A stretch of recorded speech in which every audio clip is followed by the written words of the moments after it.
2010 Ford Fusion left front wheel bearing. First you want to do is jack and support the vehicle properly. Remove your tire. Remove the two caliper bracket bolts that are 15 on the back side. There's one here, there's one down here. Then you want to undo your ABS line connector. Your 10mm bolt goes into this over here. Remove that. Unfasten your clip that goes into this bracket. Put the wire harness off to the side. Remove this 10mm head bolt, holding the hose on to the knuckle. And then you want to remove your tie rod end. This one's been replaced, but this is a 19. I think the factory ones are a 17. Remove the nut. Hit your knuckle above your tie rod end with the hammer to break the taper off. Taper off, and good. And then remove your bolts for your caliper.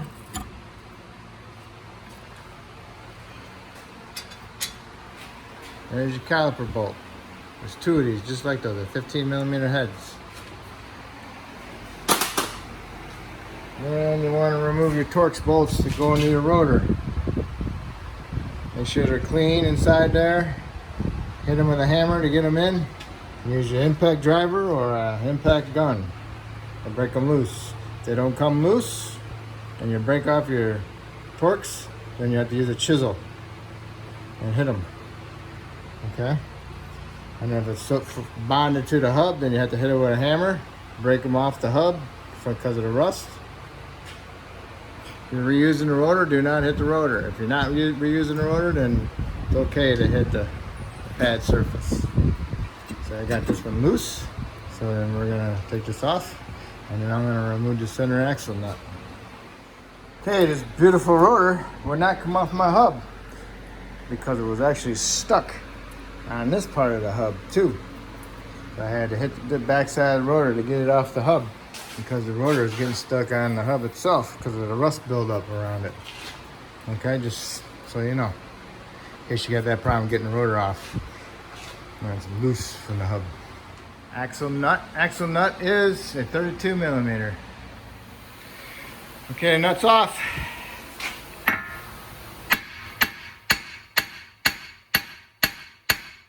Sounds pretty solid. Sounds like my axle is bonded to my hub. I'll need to put some penetrant on there, in there, around it, everywhere, which way you can. And then I'll let it sit, and I'll come back and tap on it. It's okay to tap on it as long as you don't mushroom the end here. If you mushroom, then you have to grind them down. So don't go sitting here banging on it forever. Be careful. Okay, it's bonded together pretty darn good. I pounded down the shaft and got the move, and then it bottomed out inside the whole shaft itself. So then I took off the top ball joint, which is a 17. Now I can allow to get some movement in my half shaft. Now I banged on the half shaft pretty good, and I got the move like almost an inch. And now my half shaft end is all smushed. So hopefully I can pound it all the way through without having to grind that down at the moment. Hopefully I can pound it all the way through with a punch. A nice fat punch. And then I'll have to take the half shaft out, put it on a grinder, and then hope there's enough threads left, or get another half shaft and maybe a hub. Use that, punched it right through with my hammer, 3-pound sledge. Now I gotta take off my lower ball joint nuts. Those are 24mm. So we'll take those off. Then we'll hit the knuckle, break the taper loose on them. But those might be those type with the, they're fat circles and they just push right inside there. No taper. Oh my goodness. See? That's that type. This trailing arm came out. The main lower control arm didn't want to come out. I heat up around it, the base. I pounded on the knuckle arm all the way around it. Finally came off. Oh my God. I thought for sure I was going to have to replace the lower control arm and that thing. Who knows? Okay, I put in a good vise like that. What I want to do is hit the flange out of there. I got that. Gonna stick on there, you're gonna hit the flange. But it's real tight clearance, but if I hit it, at least I get to move. Then I know we're going somewhere. Usually I use a big pipe put under there, but there's nothing really for the pipe to rest on. I'm just gonna bend my dust shield out. So I'm gonna hit that. And then I'll give me a socket to fit in there and hit that. Easy. Everybody's got a nasty socket for that. Okay, moved. Making progress. I'm gonna use that one. There it is. I use a die grinder. A disc on it. I'll slice it. And then I put a chisel in there and I hit it with a chisel and it cracks it. Okay. Now I gotta turn this over and remove the snap ring. See the snap ring? What I do is get a screwdriver and a hammer and try to move it to break it loose. I don't think you're gonna be able to get a snap ring pliers on there. But you'll see, sometimes I'll drill a hole in the side and I'll use a punch. And I'll punch that snap ring out. And I'll stick a screwdriver in there and pry it up. Remember I was talking about drilling a hole? Drilling a hole right along that line right there. Punch it in there. Pushes that snap ring right up. And then I'll get a screwdriver underneath here. And then we'll just work the punch, we'll work the snap ring up with the screwdriver all the way around. Okay?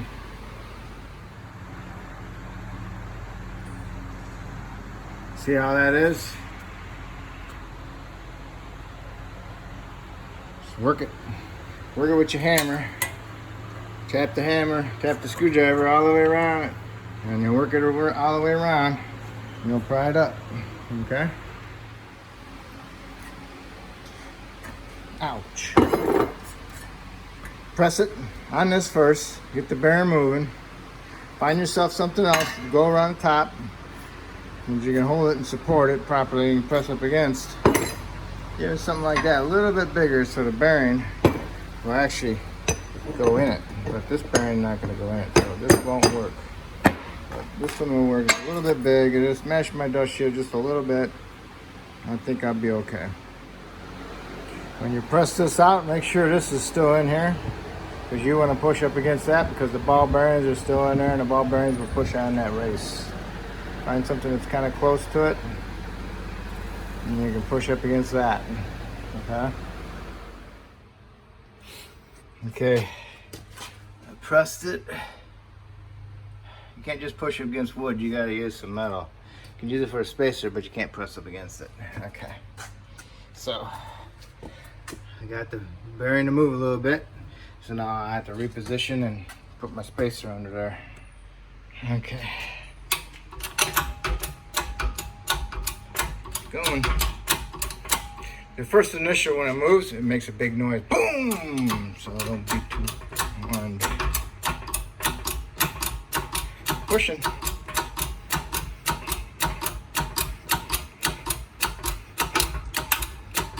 Alright.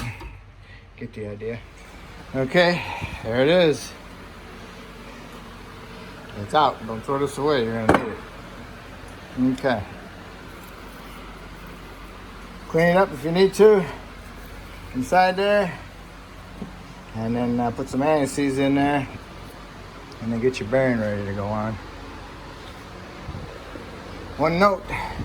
Some bearings have a trigger wheel in them. This particular one doesn't. So it'll be a darker side. Like a little plastic over it. Little humps in it. But sometimes now they're putting them on both sides so you can't get them wrong. Yeah, just put the bearing in there and tap it in there a little bit. Just so it doesn't fall out when you walk over to your bench. You want to put this end down on your vise. And you want to press it all the way down until it stops. And then you'll have to use your existing bearing. Put that in there, or you can just do it all at once, depends on how much room you have. And press it in. And then press it in all the way past the C-clip, snap ring. You can get the snap ring in. Okay? So now when you got this on the vise, you'll need to push down on it, but you gotta find something that's gonna fit on there perfect. You know, because this almost goes around that circle that's on there, so we're gonna get it real close to it. And I'm gonna use my favorite piece. That don't fit, so I gotta turn it over and I'll use that. Okay? Now push up against this, against that, against the knuckle, onto the bearing. Okay? Bottom it out, and put my other bearing in there and start over. Okay. Got that, and that, and got that. Okay? I'll bottom it out, and then I'll put my old bearing underneath it, and then restart pressing. Okay? Let's see, go like this. Let's see.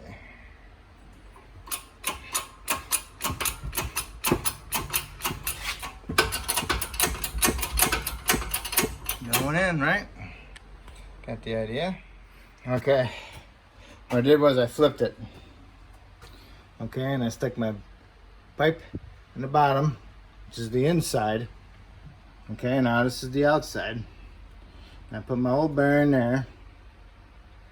I put my little spacer there to push down on my bearing. And I pressed my bearing into the old bearing, which means I pushed it down, all the way down. And this old bearing went in here to about right there, where the snap ring is. Okay, so then now we'll release it. Okay. See the bearing? Maybe that'll work better. See the bearing is down in there? Give you an idea. I use the old bearing to push the new bearing past where the snap ring goes. Now you make sure you support the bottom. Okay? So now we can clean off our snap ring, the wire wheel, and then we can put it in there. Alright? And you want to put it like, see the hole? You want to put it kind of close to the hole like that. Okay? Not like that, because then you'll never get it out. You want to be like that. In case you ever got to change it, push that snap ring in. Okay?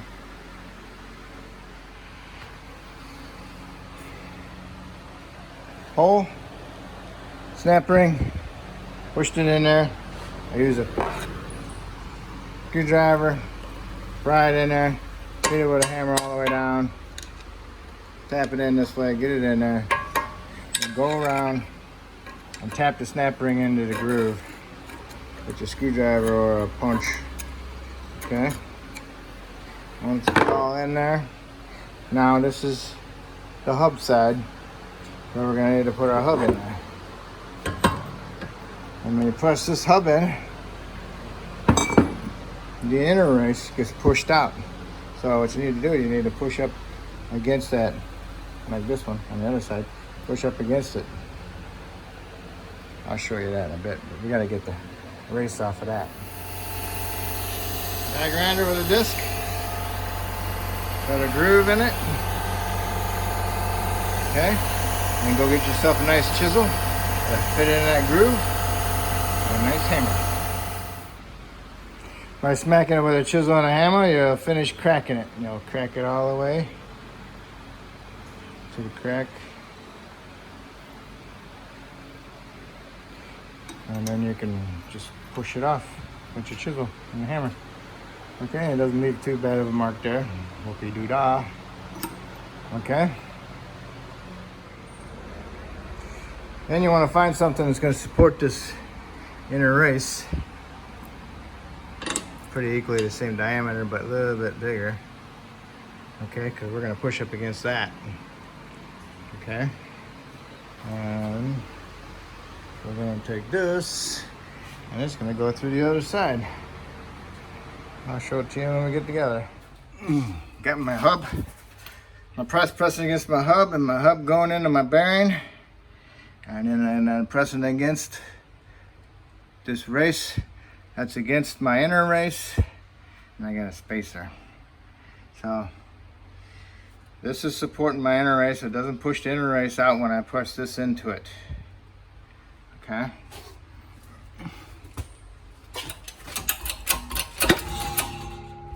That makes that noise because it's not perfectly straight. But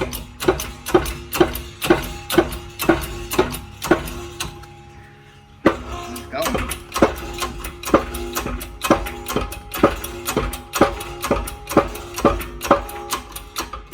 Okay. Stop moving. That means we're done. Okay, I use this to support that, because otherwise the hub would have pushed this race out away from the roll of the ball bearings in there, and that would have damaged it. So that's how you keep that. And I use this to help space it up off the press so I can get everything in there because everything's hanging down. Okay? Now, you want to feel inside here, make sure there's no edges to keep the ball joints from going back in, okay? And then now we got this wonderful, wonderful shaft that I gotta fix. So I'll get the die grind and I'll die grind it down and we'll see how it looks. Okay, I finally got the nut started and that's what it looks like. I tried to get a shaft, but it'll be 3 days before I can get one, so I'm gonna try and see if I get enough thread to get a good bite. Otherwise, just gonna have to wait then. But I need to get it together and get it off my rack. I got other things to do. So put some anti-seize on these. Make sure they don't have no burrs on them or anything. It's going to prevent them from going back on. Okay, so put some anti-seize in there. And you're not going around those. Line these ball joints up one at a time. Get this one in. Tap on with a hammer a little bit. Make sure it's straight. Lined up. And then once you get enough thread on there, put some threads on it. And then tighten it up just a little bit. Come over to this one. Put this one in there. Tap on. Put a pry bar in between here. Like that, and then pry it underneath there to help pull it down, and then to line that ball joint up into the knuckle, stick this 16 millimeters deep wall 3/8 inside here and turn the stud as you're tapping on the control arm. Keep lining the stud up. And keep tapping on that till you get enough thread sticking on, and you put your nut on, and then you can hit it with the gun and bring it down in there, and then bring them both in there and tighten them up. And now I'm gonna see if I can get my half shaft to stick out far enough that I can get my nut on it. Okay, if you can't get enough thread sticking out to get your nut started, what you want to do is you take the nut off your upper ball joint, take the knuckle, push the knuckle in as far as you can this way, and then tap on the flange of the hub. Tap on as you're pushing. So you're actually pushing up against the axle, but then you're tapping this onto the axle as you're pushing. to help push it on there. So then you get enough thread sticking out, and then you can tighten your nut. And I got mine all the way up. So what I'll do is I'll torque it to my spec. I think it's 180 foot-pounds, and then I'll peen it down. Okay, now I'm gonna tighten my upper ball joint, put my tie rod on, and I'll put my brakes back on, and my anti-lock wire. Upper ball joint tight, brake line on, ABS connector, harness plugged in, caliper bracket bolts in, tie rod on, ABS sensor bolt in, torque the axle nut to 189 foot-pounds, look it up, and then pound the end after you torque it, and this is it. It was fun. Nope. Make sure after you're done torquing it, you stamp the end. Okay? A chisel and a 3-pound sledge. Okay, put your tire on. Lug nut torque 90 foot-pounds, 110. In between there, look it up. Okay, thank you.